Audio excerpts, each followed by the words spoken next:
যে কাকে দিয়ে হত্যা করিয়েছেন, কাকে দিয়ে হত্যা করিয়েছেন, কাকে দিয়ে হত্যা করিয়েছেন, কাকে দিয়ে হত্যা করিয়েছেন, কে হত্যা করেছে, কাকে দিয়ে হত্যা করিয়েছেন। কি বলে? তার মানে এই হত্যা কে করিয়েছে? এই হত্যার সাথে সরাসরি জড়িত কে? এই হত্যার সাথে সরাসরি জড়িত কে? এদেরকে জলাতঙ্ক রোগ ধরেছে, কারণ এদেরকে কেউ কামড় দিয়েছে। বাংলাদেশ থেকে একটা বড় খুনিকে এসটিএফ অ্যারেস্ট করেছিল, জেনে রাখুন। যা নিয়ে বাংলাদেশে অনেক রেভুলেশন হয়েছিল। অন্য দেশের কথা আমি বলছি না। বলো কি, তুমি সত্যি বলছো? আমার বলার অধিকার নেই, কিন্তু আমি যেটা বলছি পয়েন্টটা। अरे कहना क्या चाहते हो? তারপরে তারা মেঘালয় দিয়ে বাংলায় চলে আসে। বাংলায় যখন চলে আসে তখন আমাদের এসটিএফ তাকে ধরে, এটা তাদের ক্রেডিট। তারপরে হোম মিনিস্টার নিজে আমাকে ফোন করে বলছেন, এতদিন তো কই আমি বলিনি, মুখ করিনি, আজকে অত্যাচারের শেষ সীমায় গেছেন বলে। কারণ এটা জানে, আমি এখনো নামটা বলছি না, ভদ্রতা করে নাও, এবার ঠেলা সামলাও। লুঙ্গি বাহিনীরা খেপে গেছে, তাই তো বলতে শুরু করেছে, মুখ খুলো মমতা, জানতে চায় জনতা।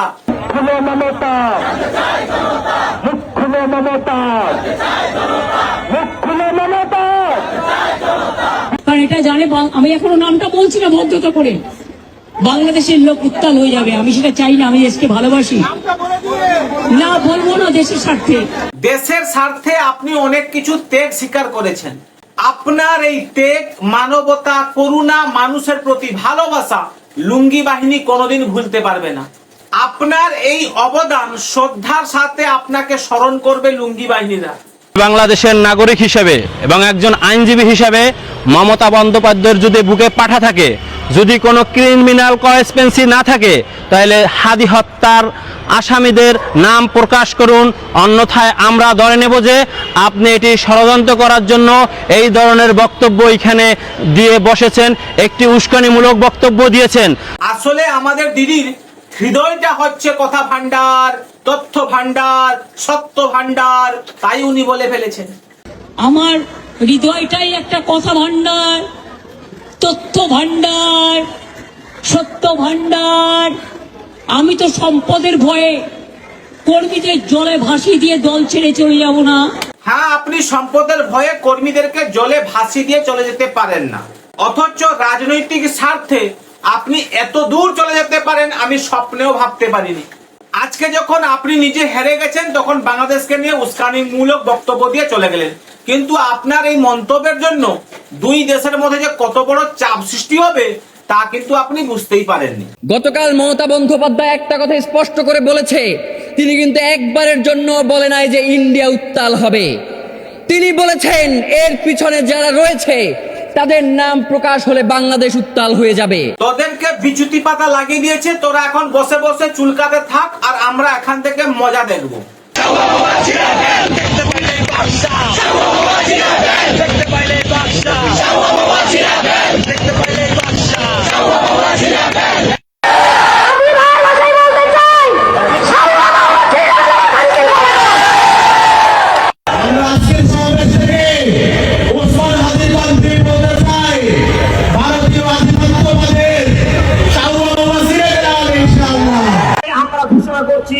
বিশ্ব মানচিত্র থেকে ভারতকে মুছে ফেলা হবে ইনশাআল্লাহ। উড়ছে লুঙ্গি, লাগছে বেশ, চুল ছিঁড়বে পাশের দেশ। খুব ভালো লাগতেছে, খুব ভালো লাগতেছে, আনন্দের ঝর্ণা বয়ে যাচ্ছে। Have a relax. কি বললেন आप? थोड़ा आपको बंगाल पुलिस को बोल दो, ये बात बाहर में नहीं कहने के लिए, ये देश के लिए है। কাকে দিয়ে খুন করিয়েছিলেন, কার কার নাম বেরিয়েছিল, আজ গভর্নমেন্ট চেঞ্জ হলেও মনে রাখবেন আমি তো সবটাই জানি। সব জানেন বলেই তো হেরে গেছেন। এই জন্য লোকে বলে বেশি জানতে নেই, বেশি জানলেই সমস্যায় পড়তে হয়। এখন বুঝুন ঠেলা। মমতার বিরুদ্ধে লালবাজারে অভিযোগ, উস্কানিমূলক মন্তব্যের অভিযোগের নালিশ, সাইবার সেলে অভিযোগ চন্দ্রচূড় গোস্বামীর। অখিল ভারত হিন্দু মহাসভার রাজ্য সভাপতি চন্দ্রচূড়। মমতা আর একটা কথা বলেছেন যে বাংলাদেশ উত্তাল হবে যদি এটা জানা যায়। তার মানে এটাই স্পষ্ট যে হত্যা হয়েছে অমিত শাহর নির্দেশে, অমিত শাহর তত্ত্বাবধানে, আর খুন করেছে অমিত শাহর এদেশের তল্পি বাহকেরা। ভাই, একটা শিয়াল যখন হুক্কা হুয়া করে তখন বাকি শিয়ালগুলো হুক্কা হুয়া করতে শুরু করে দেয়। অভাব, বুঝলেন না, অভাবের তাড়নায় ওসমান হাদিকে কারা মেরেছে সেটা সকল তথ্য ফাঁস করে দিয়েছে মমতা ব্যানার্জি। তিনি স্পষ্ট বলে দিয়েছে, আমি সকল কিছু জানি, যদি মোদি উল্টাপাল্টা আমার সাথে কিছু করে তাহলে আমি সকল কিছু বলে দেব। দিদি, আপনি সকল কিছু বলে দেন, বাঙালি এটাই শুনতে চাই। ভাই দেখ, 2026 বিধানসভা ভোটের রেজাল্টের পরে চটি চাটাদের সংখ্যা কিন্তু অনেকটা কমে গেছে। তাই তোমরাই একমাত্র পারবে চটি চাটার সংখ্যাটা বাড়াতে। তাই লেগে থাকো, যত পারো চটি চাটো, কিন্তু হ্যাঁ, চটি যেন থাকে, চটি যেন ছিঁড়ে না যায়। এখনো নামটা বলছি না ভদ্রতা করে, বাংলাদেশের লোক উত্তাল হয়ে যাবে, আমি সেটা চাই না, আমি দেশকে ভালোবাসি।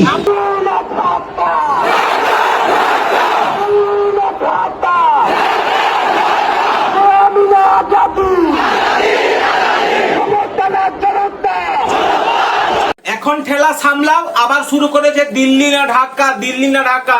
এতদিন চুপ ছিল, আবার শুরু করে দিয়েছে দিল্লি না ঢাকা। জ্বালানি সংকট সামলাতে এবার ভারতের সহযোগিতা চাইবে বাংলাদেশ।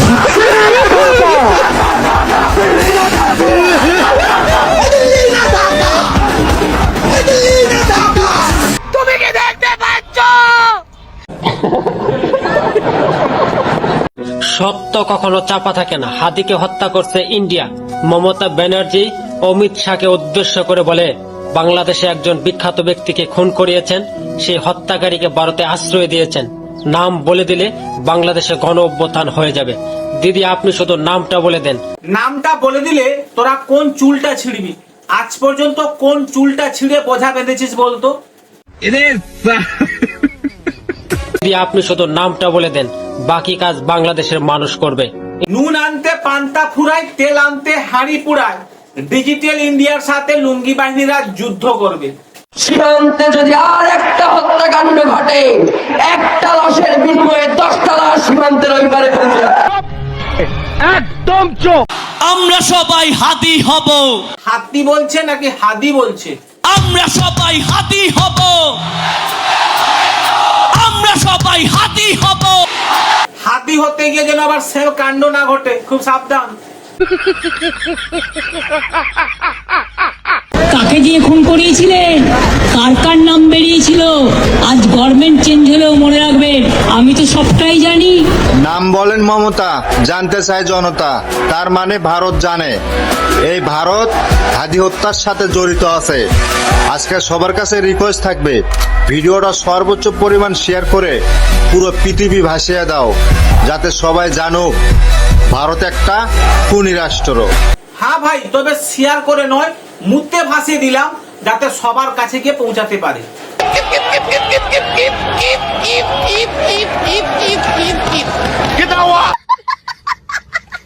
যাই হোক, আজকে এখানে শেষ করলাম, আবার দেখা হবে পরের ভিডিওতে। ভালো থাকবেন। জয় হিন্দ, জয় ভারত, জয় শ্রীরাম। জয় শ্রীরাম।